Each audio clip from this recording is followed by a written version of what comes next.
Are you a podcaster? Maybe you've got that big idea and you're looking for a network to join. The multi-award-winning Ozcast Network can get your content to eyes and ears all over the world. Join now for the first month free, and you could be featuring this sound at the beginning of your podcast. Ozcast. Simply head to ozcastnetwork.com for details. Hey my friend, it's Kari and welcome to episode 42. Now today I'm interviewing Joe Orlowski, who is a small business owner in the heart of the inner west. And he owns 2 hairdressing salons that are doing extremely well and have done extremely well through COVID-19. So we're going to talk about how he started in hairdressing, his love of hairdressing and how that stems back all the way back to watching his grandfather cut hair, how he's failed in business and how he's changed his business because of COVID-19. And this is where it gets really, really interesting and we can learn a lot from Joe. I think doing these interviews, it gives us an inner sense of how our communities need to change and how we need to treat each other and how our business models need to change. I really hope you enjoy it, but before, if you're new, I'm a digital strategist and with nearly 2 decades of experience in marketing and communications. For the best digital and social media tips to rank higher on Google search, subscribe to Kari Care's Digital Strategist podcast. Gosh, that's a mouthful. To make sure you never ever miss out on these updates. Anyway, I hope you enjoy this interview. Reach out with any questions you may have to Joe or myself, and I will make sure that he actually gets that so that he can answer any questions you may have for him. Please also note that the quality of this interview is a little bit different. It's not my normal quality because of COVID-19 and social distancing.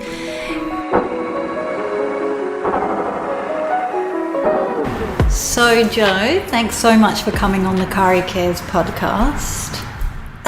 Thanks for having me. You're welcome. So I wanted to ask you, how did you start in your profession as a hairdresser and business owner?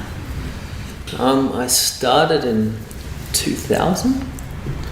I walked along Oxford Street looking for someone that would take me on as an apprentice. I grew up in New Zealand and I tried getting into hairdressing there, but it was very difficult. Why was that? Why was it difficult?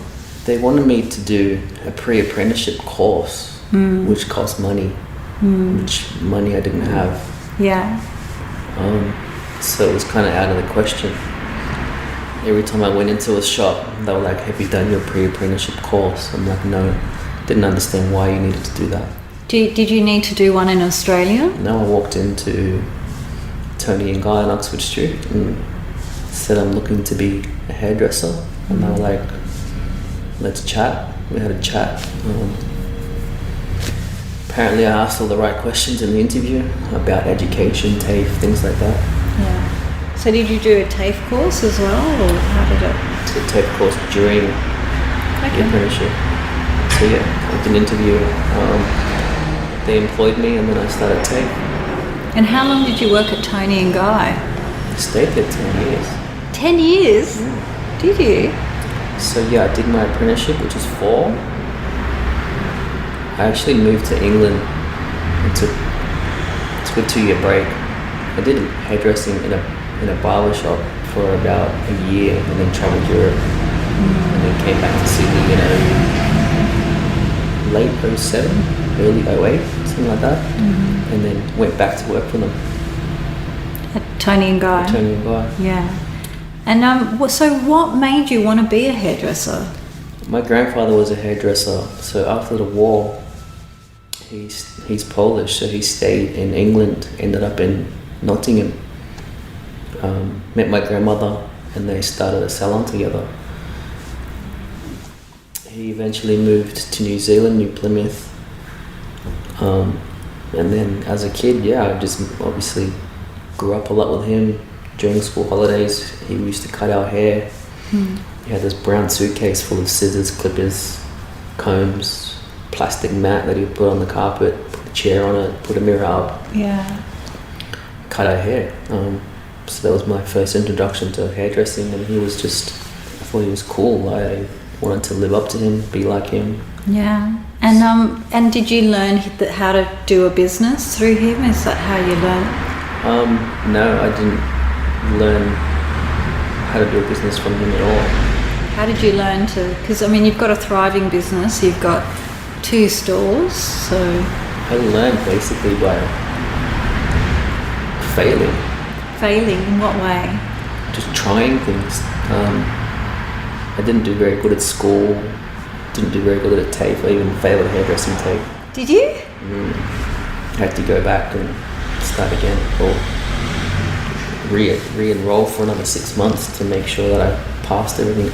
Yeah. Just not very good in the class environment. Yeah. Why is that, do you think?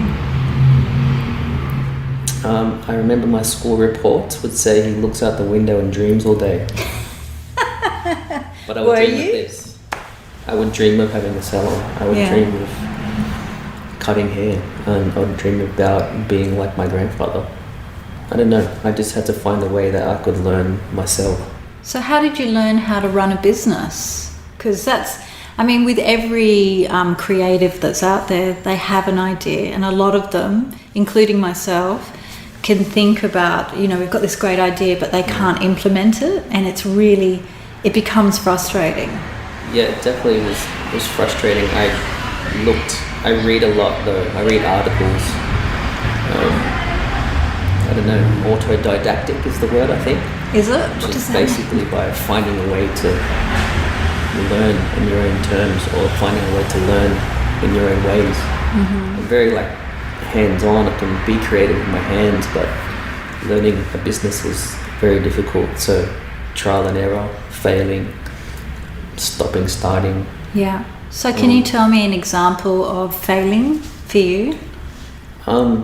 That you learnt, how to make your business thrive? I had this belief that I could build a clientele, and I remember telling somebody one day, a hairdresser I bumped into, just like, well, why aren't you working at Tony & Guy anymore? It's like, because I have dreams of having my own place, my own salon.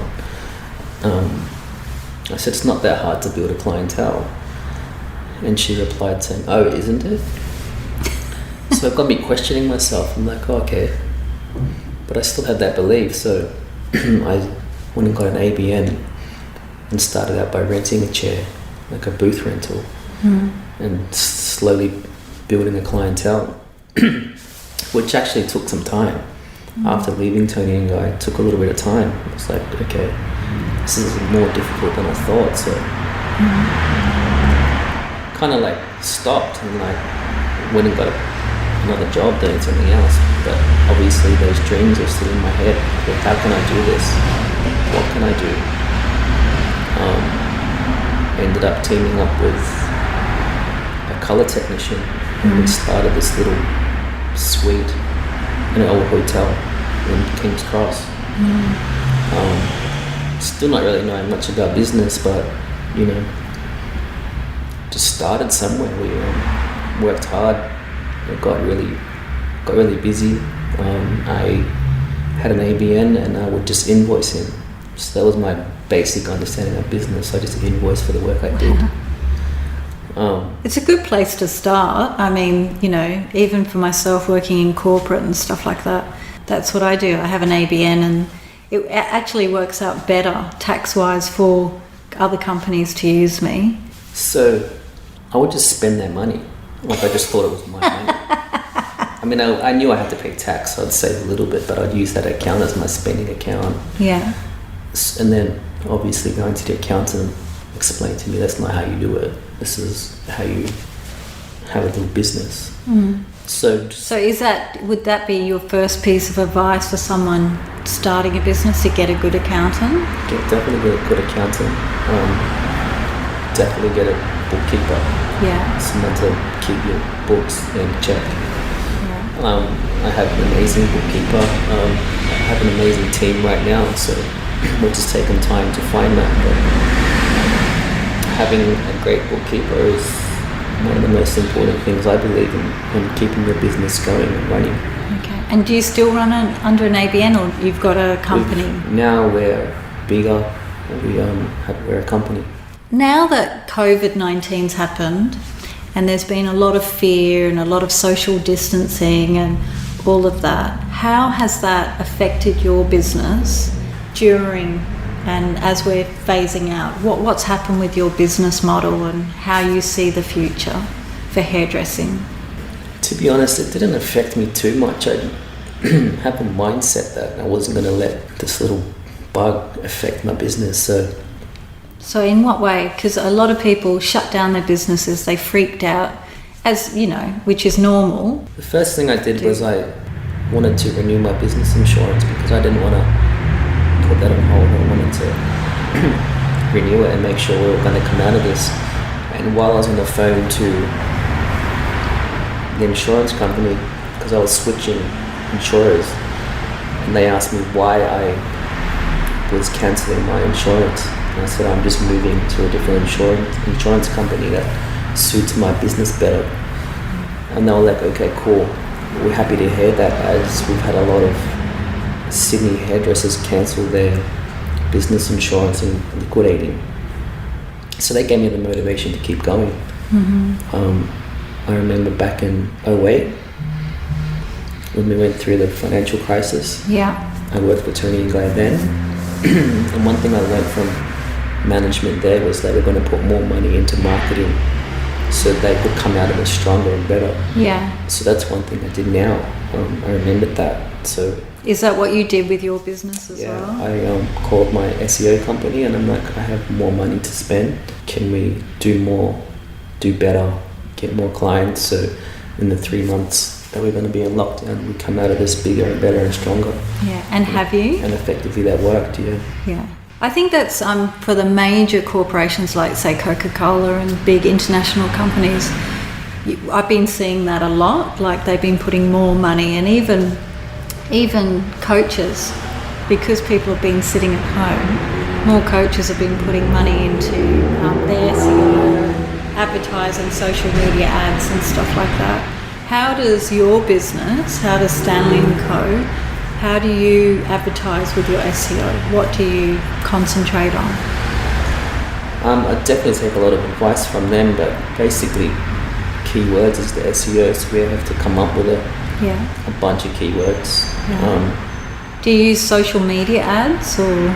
We don't use social media ads. I find SEO has worked very well for us. Okay, good. So we kind of like stick to that. Social media plays a big part though, as far as our Instagram. Yeah. But we haven't done ads. We have tried it. But SEO seems to be the way to go, and we just direct everything through our website. Okay. Funnel to the website, our online booking system's there. Our Instagram is on our page. So it depends on the demographic. Most people are, I don't know, let's say my age, 40, they still go direct to Google. Yeah. But the younger generations are going to the Instagram. So do you think that will change your business model moving forward? Like, say in 10 years, those younger generation now becoming your age, do you think they'll still look at Google, or will they, do you think it'll be more having a website will become a bit more basic. There'll be less content on it. It'll be more of a landing page. Yeah. Basic phone number, booking link button. And booking form. Yeah. Because your business, people book online, don't they? Yeah, 70% of my bookings are done after hours.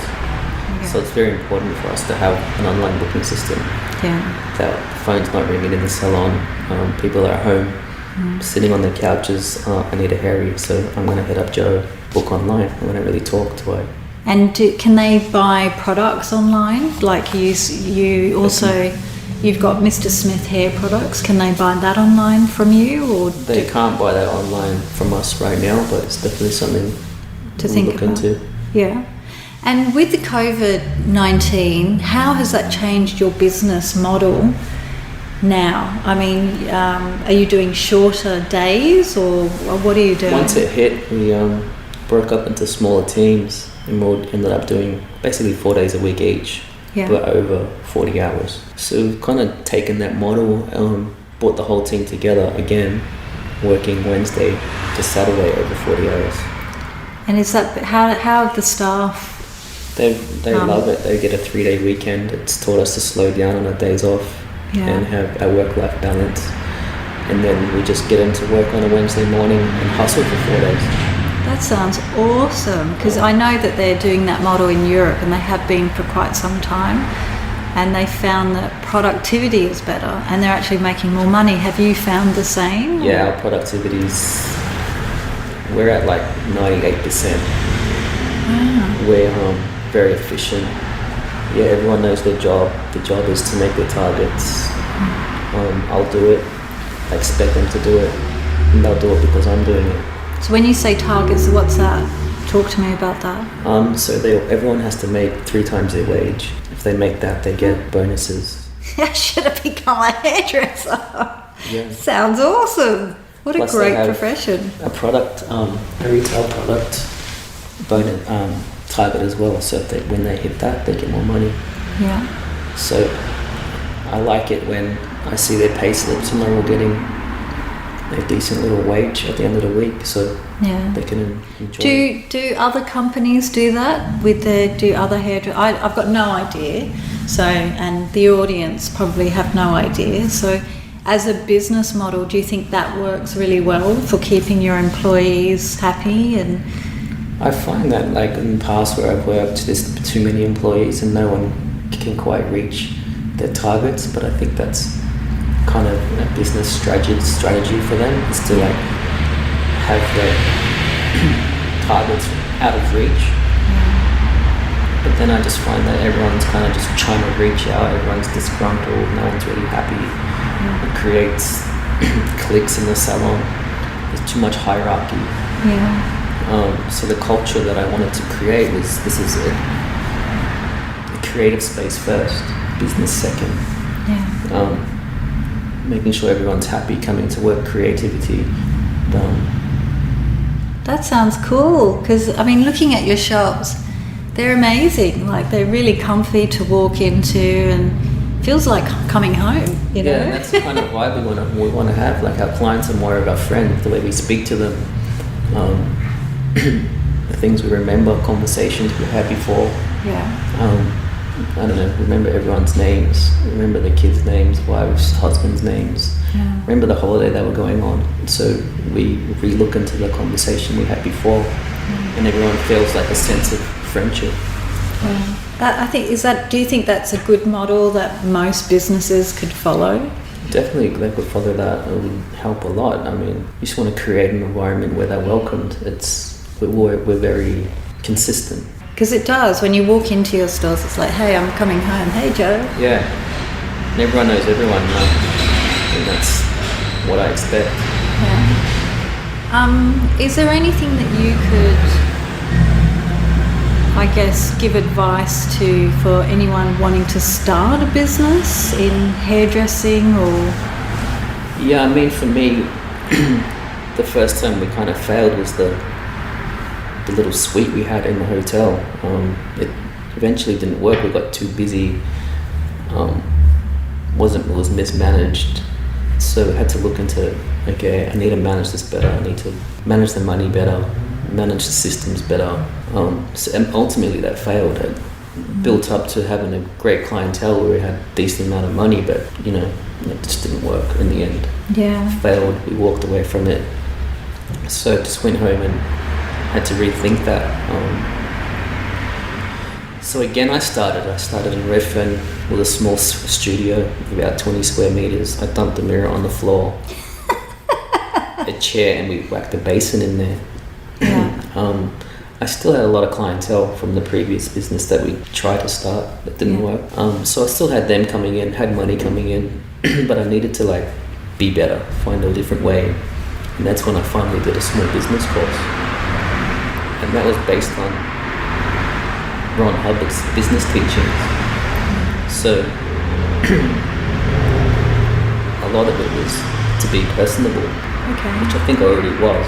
Yeah, I think you were too, but I think it's important when you start a business to learn the foundations of how to run a business, because when I speak to a lot of creatives, like I said, they've got these great ideas, but they don't know how to implement it. And it's learning which business course to do that fits your demographic or your industry. So are there any business courses out there that you would recommend for, hairdressers? For me, it was basic business, basic bookkeeping, basic accounting skills. Yeah. But there's also a lot of systems you can get. Xero. It took 5 years to get all the systems in place. Did it? Yeah. Is that normal? I think so. From what I understand and talk to people, it takes 5 years for your business to be established. And when you talk about systems, you're talking about Xero and what else? The website, booking system. Yeah. Your booking system can be implemented in the website these days. Yeah. So that's a subscription-based booking system called Get Timely. Okay. So we plug that into the website. Yeah. So that one of those systems that we use, it's very important. It sends out reminder emails. You can change your appointment via the email. Yeah. So that goes through and it saves people's calendars on their phone. So they get reminders from the calendar plus a reminder from us. Oh, that's fantastic. So our no-show rate is very low, which is important. Is it? Because, you book in a full head of folds and a haircut, it's roughly 4 hours. That person doesn't show. It's 4 hours productivity down the drain. Yeah. So do you charge for that if someone does a no-show? if they're a new client and it's a big appointment, we'll definitely take a deposit. Yeah. But once they're recurring, it's very rare that they won't show or rare that they won't call and reschedule. And we make sure we have a cancellation list that we all know we can call them. Yeah. And that booking is taken up pretty quickly. Any other piece of advice that you'd like to give to a budding hairdresser or someone that's becoming one? For me, when starting a business, I'd look at rents on salons or like shops. Yeah. Look at startup costs, things like that. Which was very daunting. I was fearful of it. So it's kind of like just mindset, changing the mindset to take away what you're fearing. The second business that I started, the one we're sitting in today, it cost me 10 grand. That's including bond on the business. Yeah. I painted it myself, did everything myself. Yeah. It looks great, by the way. Did a bang up job. Want to come around to my place and paint mine? So yeah, I mean, you can do it. Like, literally you got 10 grand sitting around, you can start a small business, a small salon, a small... But isn't it the fear of, say I was a hairdresser or any store owner, right? And you start 10 grand and you get a small space and you start. What about if you don't have clientele?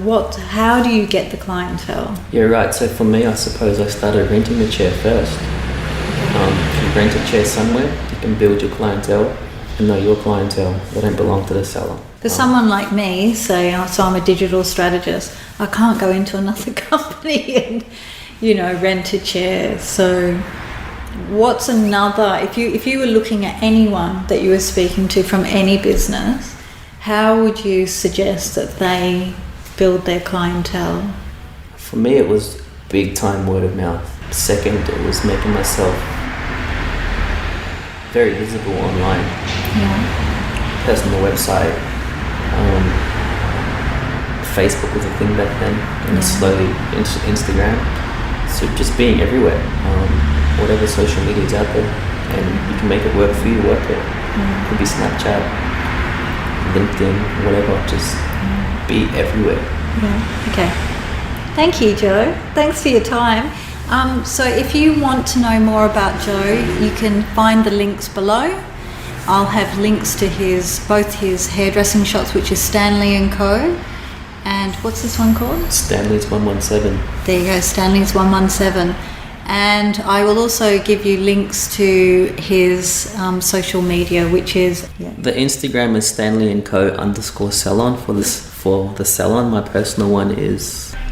And my grandfather's name was Stan, so this is why my Instagram is called. This is Stan Yo.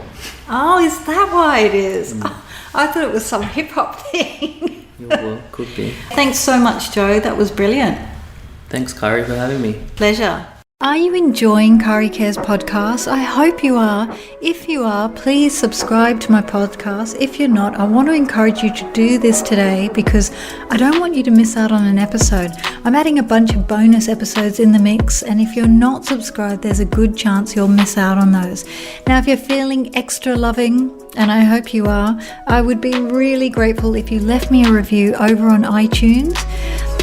Reviews help other people find my podcast, and they're also fun for me to go in and read. Just click to review, select ratings and reviews, and write a review. And remember, 5 stars for good karma. And let me know what your favourite part of this podcast is, and I thank you from the bottom of my heart. Also, remember to share this with a friend who could use a helping hand. Why? Because Kari cares about women helping women and men who could use a helping hand. Until next time, peace.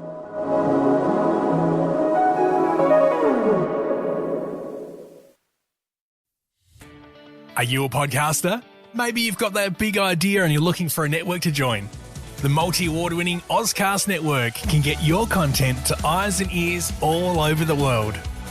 Join now for the first month free, and you could be featuring this sound at the beginning of your podcast. Ozcast. Simply head to ozcastnetwork.com for details.